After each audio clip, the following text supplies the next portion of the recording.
Welcome to the Dice Challenge.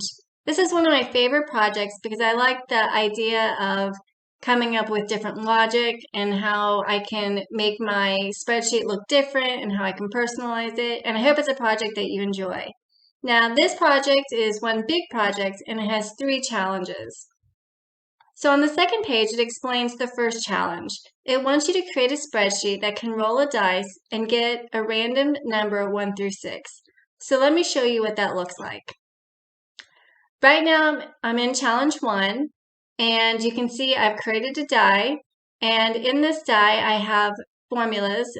I believe there are, 7 formulas in this particular die, and this is a formula. So every time this number changes, this die will reflect this number. So right now, I'm up in formula, and if I go to calculate now, this number will change, and then the die will react to whatever number this is.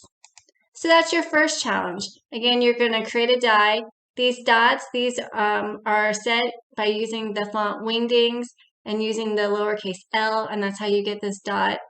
You're going to write formulas that are going to look at this number and decide if that dot should appear. So that is challenge number 1.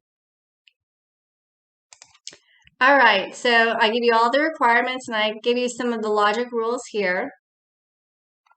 And then for challenge 2, it's the same thing, but now I would like you to add a macro. So rather than going up to the formula bar and clicking for it to calculate, I would like it done using the macro button.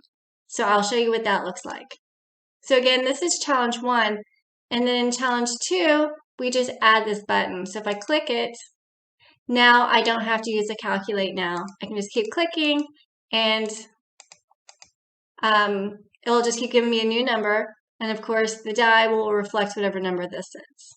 So that's your second challenge. How do you add this macro button? And then on your third challenge is now I want you to create 2 dice.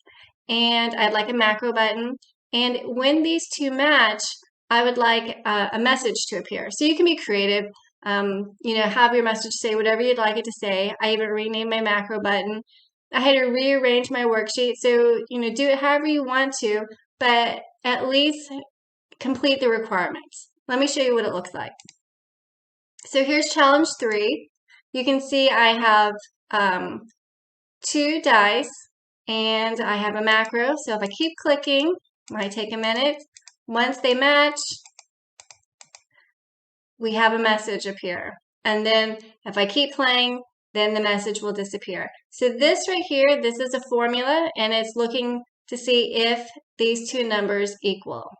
So pretty much what I did is I just copied my second worksheet, and then I copied this die, pasted it, updated these formulas, wrote a new formula, and I didn't have to redo the macro button. I controlled both of them.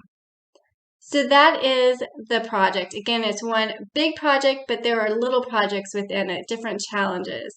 And so there'll be videos. I'm going to show you how to make the macro button, kind of help you out with the logic of the dice and all that. So please email me at learn@vegetarianhomeschooler.com if you have questions.